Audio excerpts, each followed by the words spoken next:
નમો અરિહંતાણં નમો સિદ્ધાણં નમો આયર્યાણં નમો ઉજ્જયાણં નમો લોયે સૌસાહુનાં અસપંચનમોકારો સર્વપાવપનાશનો મંગલાણં ચ સૌવર્તે પરમં મંગલમ અજ્ઞાનતિમિરંધાનાં જ્ઞાનાંજનશલાકયા ચક્ષુન્મીલિतं येन તસ્મૈ શ્રી ગુરુવે નમઃ મુખાદિવ્યાકુક્ષિરત્નં શબ્દજિતવર્યાત્મજં શ્રીરાજચંદ્રયહું વંદે તત્વલોચનદાયકં પ્રભુતત્વલોચનદાયકં.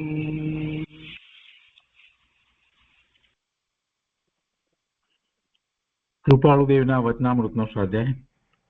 એમાં આપણે 22મા વર્ષના પત્રોનો સ્વાધ્યાય કરી રહ્યા છીએ. એમાં પત્રાંક 64નો સ્વાધ્યાય ચાલે છે. આ પત્ર લગભગ પૂરો થવા આવ્યો છે. એનો ઘણો ભાગ આપણે કર્યો છે. શેષ ભાગ આજે લઈએ છીએ. 64મો પત્ર મનસુખરામભાઈ સૂર્યરામભાઈ ત્રિપાઠી ઉપર કૃપાળુદેવે લખ્યો છે અને એમાં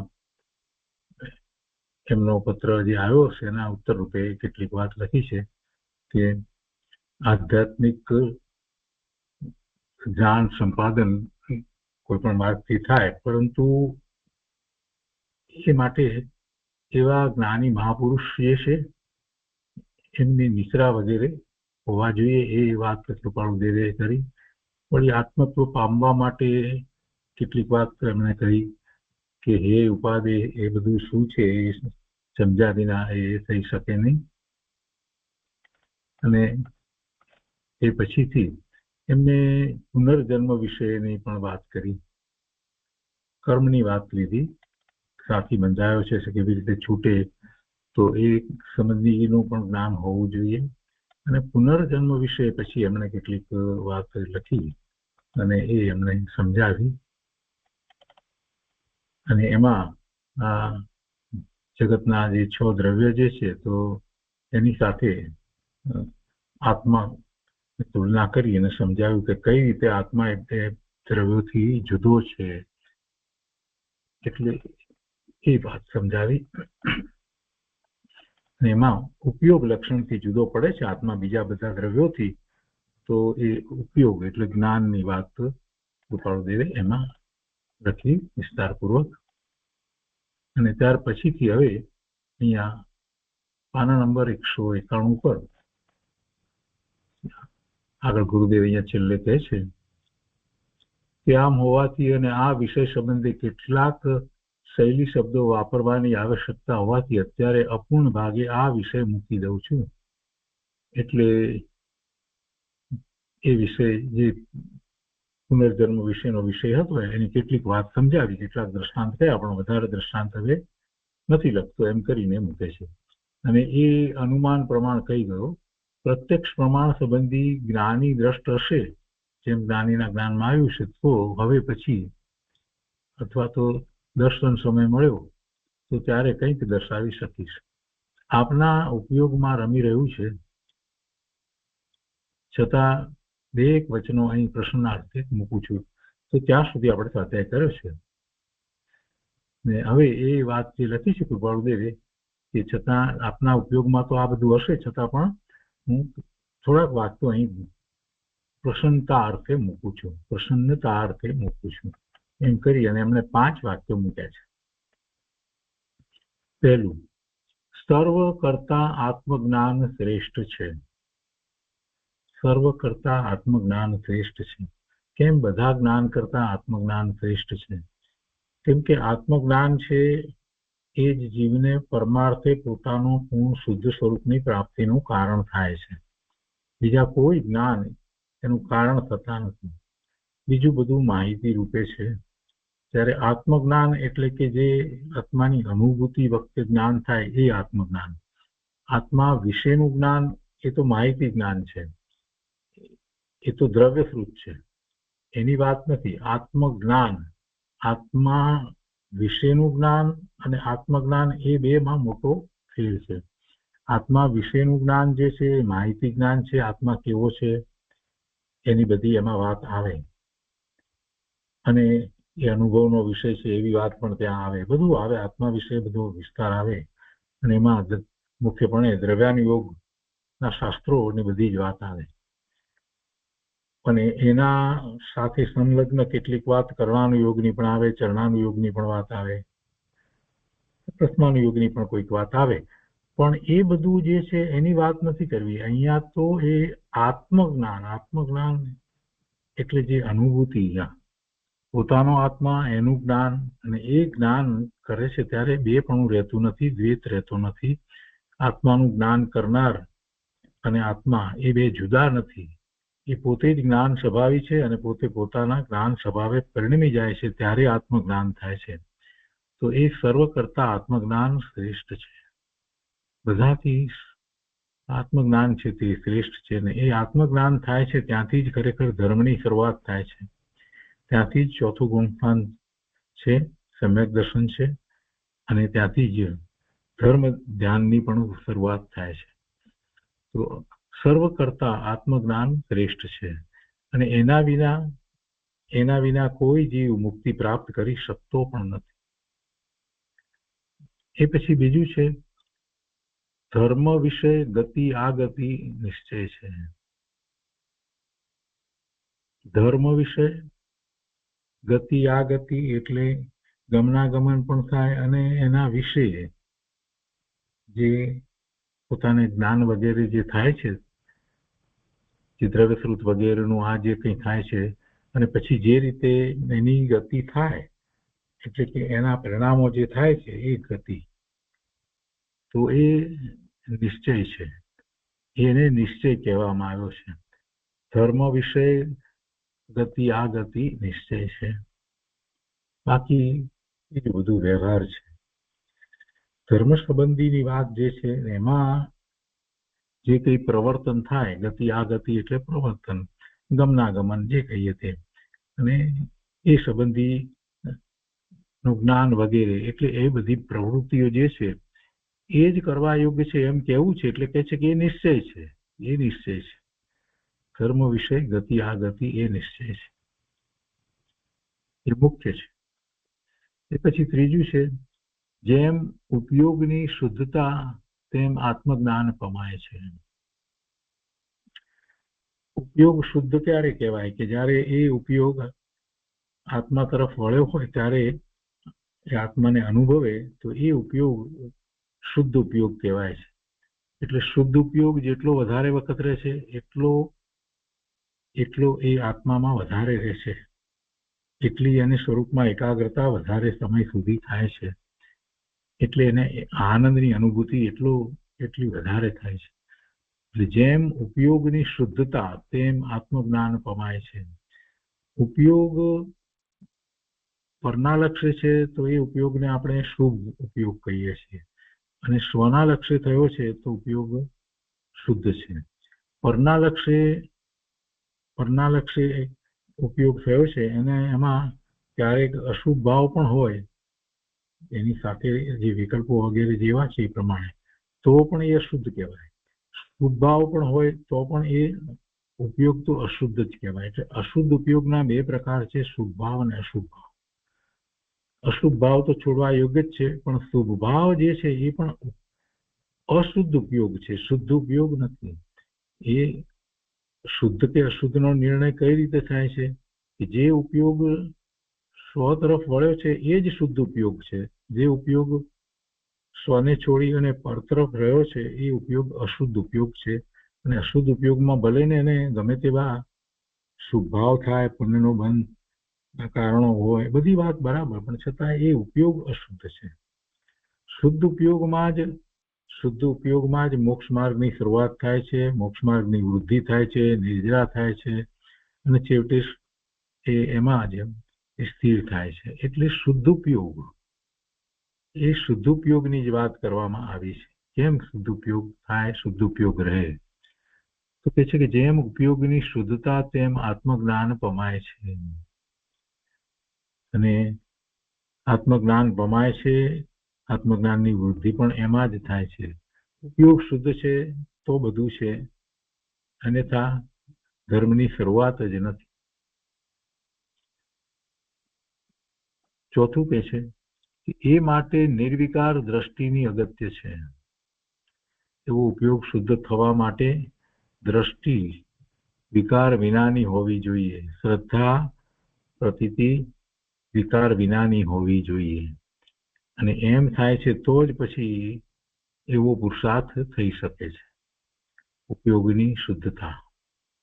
આમ કઈ ઉપયોગને આપણે કોઈક રીતે શુદ્ધ કરી દઈએ એમ નથી. ઉપયોગ ખરેખર પોતે કઈ મલિન નથી. ઉપયોગ પોતે મલિન નથી. ઉપયોગની શુદ્ધતા એમ કહેવામાં આવ્યું છે એટલે કેવું કે સ્વ તરફ વળેલો છે તો ઉપયોગ શુદ્ધ છે. સ્વ તરફ જ્યાં સુધી નથી વળતો ને સ્વ તરફ વળવાનો પ્રયાસ કરે છે ત્યારે પણ એ ઉપયોગને શુદ્ધ કહેવાતો નથી, ગોલન ચાલે છે.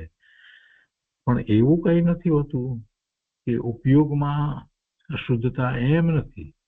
ઉપયોગ પર તરફ છે તો એ ઉપયોગને અશુદ્ધ કહેવાય. પણ ઉપયોગની અંદર કઈ અશુદ્ધતા હોતી નથી, કેમ કે ઉપયોગ તો જ્ઞાન દર્શનનું લક્ષણ છે. અને જ્ઞાન દર્શનના લક્ષણમાં કઈ અશુદ્ધતા કે મલિનતા કે એવી કોઈ વાત હોતી જ નથી. ઉપયોગ છે.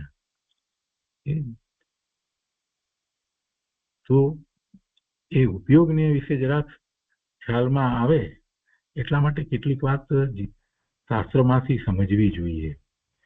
અને માત્ર ફક્ત આટલી વાતથી ઉપયોગનો ખ્યાલ આવતો નથી. કેમ કે આખા પુરુષાર્થમાં ઉપયોગનું જ મહત્વ છે. પોતાનો ઉપયોગ એ કઈ તરફ રહે છે.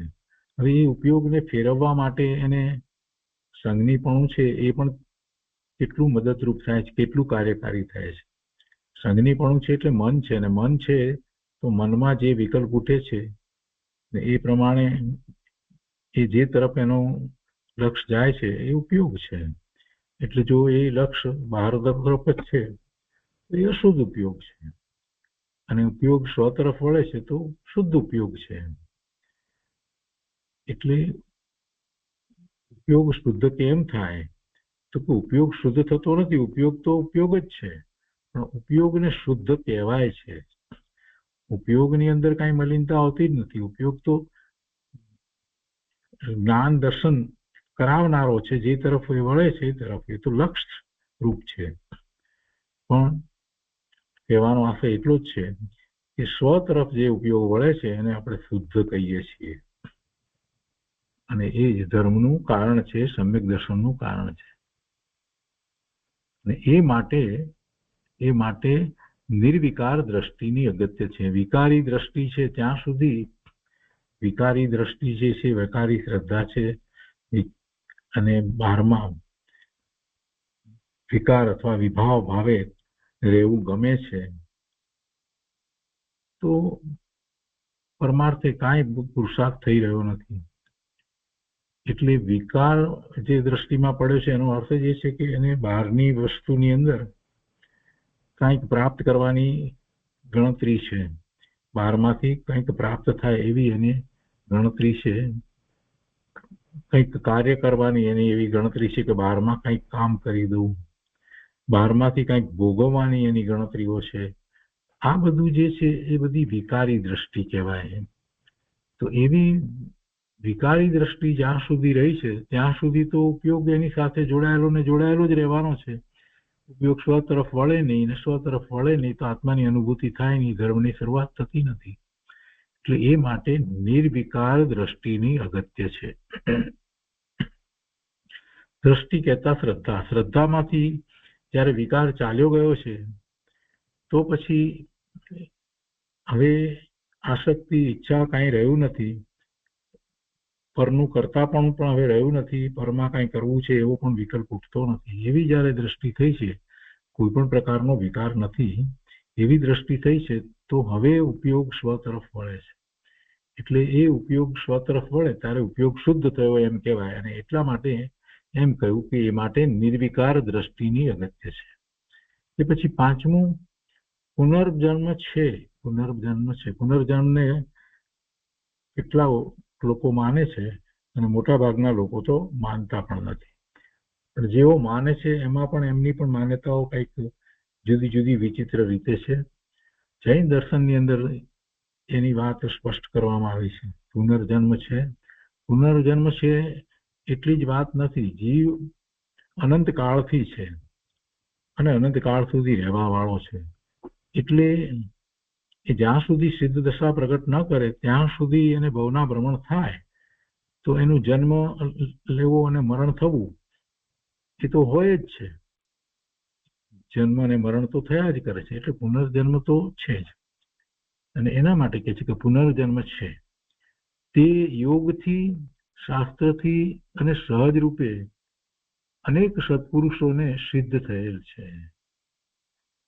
યોગથી એટલે કે આ બહારમાં જે યોગની કસરત સાધના એ યોગની વાત નથી.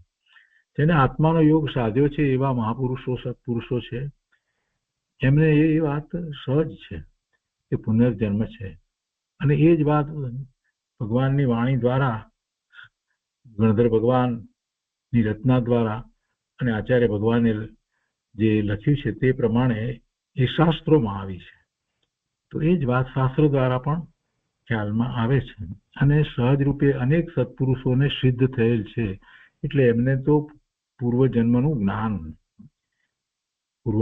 જ્ઞાન છે. એટલે તો સિદ્ધ થયું છે કે પુનર્જન્મ હતો. પહેલાના ભવનું જ્ઞાન હોય અને એ જગ્યાએ બધી જ વસ્તુ જે પહેલા હતી એ બધી જ વસ્તુ વિશે બધી જ માહિતી આપે. અને આમાં કેટલાકને પણ જેને બહુ જ્ઞાની જે ન હોય એને પણ એવું સમ્યક દર્શન, એમને પણ એવું જાતિસ્મરણ જ્ઞાન તો થાય છે. અને જાતિસ્મરણ જ્ઞાનના કિસ્સાઓ આપણે જોઈએ છીએ. જેને જાતિસ્મરણ જ્ઞાન થયું હોય એ વ્યક્તિ એના પુનર્જન્મની વાત કરે ને એ જગ્યાએ જ્યાં પહેલા એ હતો ત્યાંની બધી જ વાત એ કહે છે, બતાવે છે, ઓળખી બતાવે છે. આવું બને છે. એટલે ખ્યાલ આવે છે કે એની પહેલાના જન્મમાં એ હતો, તો એની પહેલામાં હતો તો એની પહેલા અનંત જન્મ એના હોઈ શકે. અને પછી ભવિષ્યમાં પણ એમ હોઈ શકે. એટલે પુનર્જન્મની સિદ્ધિ માટે જાતિસ્મરણ જ્ઞાન એક સૌથી શ્રેષ્ઠ ઉપાય છે. સત્પુરુષોને તો જુદી રીતે સિદ્ધ થાય છે, પણ જેને એવું સમ્યક દર્શન પણ નથી એને પણ જાતિસ્મરણ જ્ઞાન હોઈ શકે. આગળ કહે છે કે આ કાળમાં એ વિશે અનેક પુરુષોને નિશંકતા નથી થતી. પુનર્જન્મ વિશે કેટલાય લોકોને હજી શંકા રહી ગઈ છે, નિશંકતા થતી નથી. તો તેના કારણો શું છે? કૃપાળુદેવ કહે છે કે તેના કારણો માત્ર સાત્વિકતાની ન્યૂનતા, સાત્વિકપણું નથી, સાત્વિકપણાની ન્યૂનતા, ત્રિવિધ તાપની મૂર્છના, આકુળતા, વ્યાકુળતા, આ બધા જે છે ને એ મોહને કારણે એમાં મૂર્છાઈ ગયો છે, એમાં મૂર્છામાં રહ્યો છે. અને ખરેખર તો એ તપી રહ્યો છે, પોતે એમાં બળી રહ્યો છે. પણ આ મેળવું ને આ લાવવું ને આ ભેગું કરવું ને આમ કરવું ને તેમ કરવું ને આનાથી મને લાભ ને તેનાથી લાભ ને આમ હોય તો ઠીક ને આ બધું જે છે એ બધું ની વાત કરે છે. એ બધો મોહ ભાવ છે, મૂર્છા છે, એનું મિથ્યાત્વ છે, ત્રિવિધ તાપની મૂર્છા. ત્રીજું કે છે કે પછી કે છે કે શ્રી ગોકુળ ચરિત્રમાં આપે દર્શાવેલી નિર્જનાવસ્થા તેની ખામી, નિર્જન અવસ્થા તેની ખામી એવી એમે ગોકુળ ચરિત્રમાં કોઈક અવસ્થા એ રીતે બતાવી. નિર્જન અવસ્થા એને એ લોકોએ ત્યાં નામ આપ્યું છે, એની ખામી. એટલે એમાં તો આપણને એટલો ખ્યાલ આવે છે કે એવી પોતાની એવી સરળતા વગેરે હોય અને પોતે એકાંત સેવી શકતા હોય, એકાંતમાં રહી અને પોતાના આત્માના કલ્યાણ અર્થે પુરુષાર્થ કરી શકતા હોય એવી દશા કંઈક હશે, એ નિર્જન અવસ્થા. તો એની ખામી. અને સત્સંગ વિનાનો વાસ. સત્સંગ નથી, સત્સંગ નથી, સતનો સંગ નથી, સત્પુરુષનો સંગ નથી, એવા જ્ઞાની ધર્મીનો સંગ નથી, એવા સાથે એવા જે જ્ઞાની છે જેમને પણ આત્માની રુચિ છે એવા સાથે બેસવું, વાત કરવી, તેમની સાથે ચર્ચા વિચારણા કરવી, ધર્મના સ્વરૂપને સમજવું, શાસ્ત્ર અભ્યાસ સાથે બેસીને કરવું, આમાંનું કાંઈ નથી. એ જીવને આ કાળમાં પછી પુનર્જન્મનો વિશ્વાસ ક્યાંથી આવે? પુનર્જન્મને એ માને ક્યાંથી? નથી માનતા. ઘણા લોકો છે એવા બુદ્ધિશાળી, પોતાની જાતને બુદ્ધિશાળી કહેવડાવે, મોટું ભણેલા હોય, પીએચડી થયા બધું હોય, પણ માનતા ન હોય. પુનર્જન્મને નથી માનતા. એવા તો ઘણા લોકો છે. બુદ્ધિશાળી વર્ગ જે છે ને એમાં પણ જે પોતાની જાતને એમ હોશિયાર માને છે એ લોકો દલીલ કર્યા જ કરે છે, અને એમને તો બધું ઇન્દ્રિય જ્ઞાન દ્વારા જ નક્કી કરવું છે. ઇન્દ્રિય જ્ઞાન દ્વારા જ એની સિદ્ધિ માનવી છે. હવે બધી જ વસ્તુમાં એટલે આત્મા ક્યાં છે તો આત્મામાં માનતા નથી. કોને ખબર આત્મા છે કે નથી? આ આત્મા નિત્ય છે અને પછી ફરી પણ બીજા ભાવમાં પણ રહેશે, એ બધી વાતને પણ એ માનતા નથી. એટલે પુનર્જન્મની વાતને એ માનતા નથી. અને પુનર્જન્મને તમે ન માનો તો પછી આ જીવનમાં એવું ધર્મના માર્ગે પ્રવર્તન થવું સંભવતું નથી. એ સંભવે જ નહીં. એટલે સત્સંગ વિનાનો વાસ એ એક કારણ આપ્યું છે. અને બીજું એના પછી પણ કહે છે કે સ્વમાન અને અયથાર્થ દ્રષ્ટિ, એ બધા કારણો છે. સ્વમાન એટલે અભિમાન, પોતાનું માન એટલું બધું હોય કે હું કહું એ સાચું, પુનર્જન્મને ન માને. અને અયથાર્થ દ્રષ્ટિ, દ્રષ્ટિ જ ખોટી છે, શ્રદ્ધા જ ખોટી છે. જીનેશ્વર ભગવાન કથિત ચિનવાણીમાં જે વાત આવી છે એ પ્રમાણેની શ્રદ્ધા બિલકુલ છે જ નહીં. એટલે દ્રષ્ટિ ખોટી છે. તો એ બધા કારણથી પુનર્જન્મમાં કેટલા બધા લોકો માનતા નથી. પણ આગળ લખે છે કે ફરી એ વિશે વિશેષ આપને અનુકૂળ હશે તો દર્શાવીશ. આથી મને આત્મ ઉજ્જવલતાનો પરમ લાભ છે. એટલે કે હું જયારે આ બધું આપને લખું છું તો એમાં પણ મને તો આત્મ ઉજ્જવલતાનો પરમ લાભ છે. તેથી આપને અનુકૂળ થશે જ. વખત હોય તો 2-4 વખત આ પત્ર મનન થવાથી મારો કહેલો અલ્પ આશય આપને બહુ દ્રષ્ટિગોચર થશે. ફરી વાંચો, 2 વખત વાંચો. 2-4 વખત આ પત્ર મનન કરવાની વાત કરી છે એમણે. આપણે પણ એ મનન કરવા જેવું છે. શૈલીને માટે થઈને વિસ્તારથી કંઈક લખ્યું છે, છતાં જેવું જોઈએ તેવું સમજાવાયું નથી એમ મારું માનવું છે. પણ હળવે હળવે હું ધારું છું કે તે આપની પાસે સરળ રૂપે મૂકી શકીશ. પછી પાછું આગળ લખે છે, કદાચ એમણે બુદ્ધ વિશે લખ્યું હશે એટલે કે છે કે બુદ્ધ ભગવાનનું જન્મ ચરિત્ર મારી પાસે આવ્યું નથી. અનુકૂળતા હોય તો મોકલાવવા સૂચન કરશો. સત્પુરુષના ચરિત્ર એ દર્પણ રૂપ છે. અને પછી લખે છે કે બુદ્ધ અને જૈનના બોધમાં મહાન તફાવત છે. આ વાત લખી એટલે એનો અર્થ એમ નથી કે કૃપાળુદેવ બુદ્ધમાં માનતા હતા. એમને તો સ્પષ્ટ છે. બુદ્ધના અને જૈનના બોધમાં મહાન તફાવત છે, મોટો તફાવત છે, મોટો ફેર છે. બુદ્ધ તો ક્ષણિકવાદી છે, પર્યાયને માને છે, દ્રવ્યને માનતા નથી.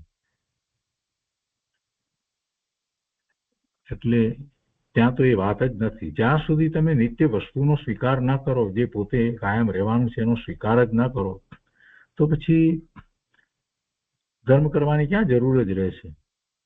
આ જીવન પૂરું થયું એટલે બધું પતી ગયું, એમ જ થવાનું. બુદ્ધમાં તો પર્યાયને માને છે, દ્રવ્યને માનતા જ નથી. બહુ મોટી ભૂલ છે.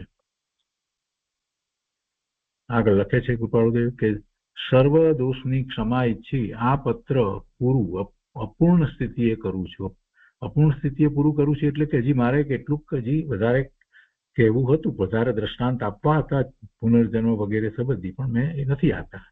એ પછીથી પાછું એ વર્ષે વાત કરીશ. એટલે એમ અપૂર્ણ સ્થિતિએ પૂરું કરું છું. આપની આજ્ઞા હશે તો એવો વખત મેળવી શકાશે કે આત્મત્વ દ્રઢ થાય. અને પછી છેલ્લે લખે છે કે અસુગમતાથી લેખ દૂષિત થયો છે, પણ કેટલીક નિરુપાયતા હતી, નહીં તો સરળતા વાપરવાથી આત્મત્વની પ્રફુલ્લિતતા વિશેષ થઈ શકે. એમ કરી અને પત્ર પૂરો કર્યો છે.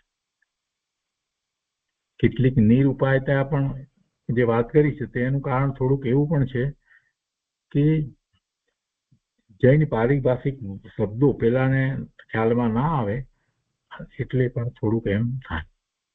એવા શબ્દો પ્રયોગ બહુ એમણે કર્યો નથી જૈન પારિભાષિક શબ્દોનો, એટલે પણ થોડુંક એમ થાય.